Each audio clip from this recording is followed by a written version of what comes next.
திருமண வாழ்க்கையில் வந்து ரஜினி சார் உங்களுக்கு ரொம்ப சப்போர்ட் பண்ணுறாருன்னு சொன்னீங்க சோஷியல் ஒர்க்குக்கு. 45 ஆண்டுகால திருமண வாழ்க்கை எவ்வளவு அழகா அந்யோன்யமாக இவ்வளவு ஆண்டுகள் கழித்து சந்தோஷமாக இணைந்து வாழ்கிறீங்க இல்லையா? இப்போ சமீபத்திலலாம் 2 வருஷம் 10 வருஷத்தில் இருக்கிற கப்பிள்ஸ் கூட வந்து டிவோர்ஸ் கேட்குறாங்க. இந்த 45 ஆண்டுகள்ங்கிறது ஒரு பெரிய விஷயம். இந்த ஒன்றா இருக்கிறதுக்கான சீக்ரெட் என்ன, அதோடைய தேவை என்ன மேடம்? அது என்னை பொறுத்த வரைக்கும்ப்பா ஒருத்தரோட மனப்பான்மையை பொறுத்திருக்கு. அது மட்டும் இல்லாமல் சூழலை பொறுத்திருக்கு. நம்ம பொதுவாக எதையுமே சொல்ல முடியாது. ஒருத்தரோட வாழ்க்கை வித்தியாசமானது. ஒரு நபர் லைஃப்பை அப்ரோச் பண்ணுற விதம் வித்தியாசமாக இருக்கும்.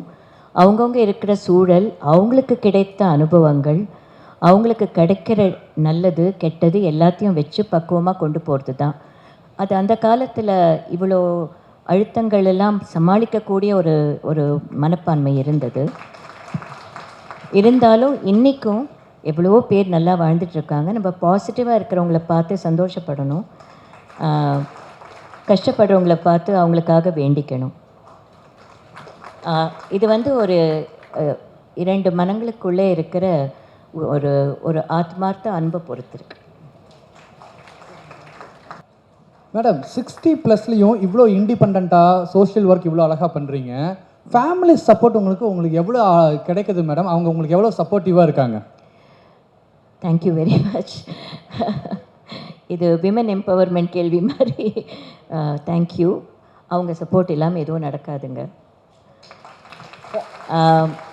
இன்றைக்கு நான் முக்கியமாக எல்லாரும் வந்தப்புறம் சொல்லணுன்றதுக்காக வெயிட் பண்ணிகிட்டு இருந்தேன். எங்கள் விவசாயிகள் எல்லாரும் ஒரு வீட்டில் ஒரு கணவருடைய சப்போர்ட் இல்லாமல் ஒரு பெண்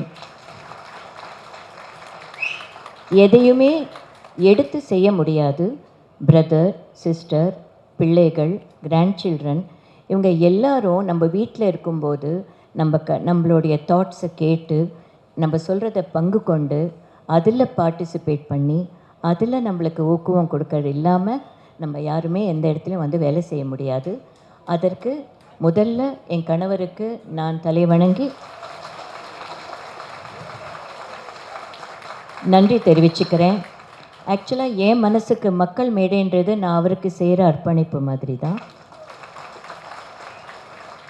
ஏன்னா ஒவ்வொருத்தரும் நலனோடு இருக்கணும், ஊர் நல்லா இருக்கணும், மக்கள் நல்லா இருக்கணும்னு நினைக்கிற ஒரு மனசு எனக்கு நல்லா தெரியும். என்னோடய முயற்சிகள் எல்லாமே நான் அவருக்கு அர்ப்பணிக்கிறேன். மேடம், இப்போ 234 தொகுதியை மென்ஷன் பண்ணீங்க. இந்த மக்கள் மேடை வந்து அரசியல் மேடைக்கு பயன்படுத்தப்படுவீங்களா? அரசியல் மேடையில் பிரச்சாரம் பண்ணுவீங்களா? எல்லாம் அரசியலே தவறாக புரிஞ்சுக்கிறாங்க எல்லாரும்.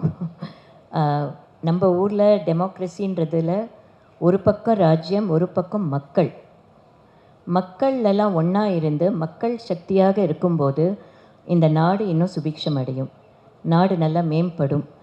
நாங்கள் மக்கள் சைடில் இருக்கோம், மக்கள் சக்தியாக இருக்க விரும்புகிறோம்.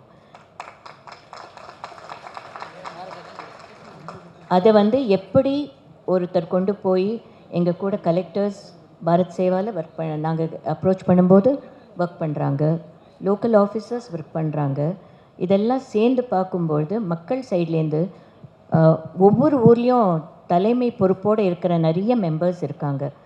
லோக்கல் லீடர்ஸ், அதாவது அந்தந்த ஊருக்கு தலைமைன்றது ஒரு பண்பு, அது ஒரு போஸ்ட் இல்லை. அந்த பண்பு அது ஒரு பொறுப்பு. தலைமைன்றது ஒரு பொறுப்பு, அது ஒரு போஸ்ட்டோ ஒரு ஆஃபீஸில் கொடுக்குற ஒரு மெடலோ கிடையாது. அக்கௌண்டபிலிட்டி, ரெஸ்பான்சிபிலிட்டின்றது ஒரு பொறுப்பு. அந்தந்த ஊர் தலைவர்கள் உருவாவாங்க. அந்தந்த லொக்காலிட்டிக்கு தலைமை ஏற்று வேலை செய்யக்கூடிய லீடர்ஷிப் குவாலிட்டிஸ் எல்லாருக்கும் வரணுன்றதுக்காக தான் மக்கள் மேடையை அந்தந்த ஊரில் அந்தந்த இடத்துல ஸ்டார்ட் பண்ணுறோம்.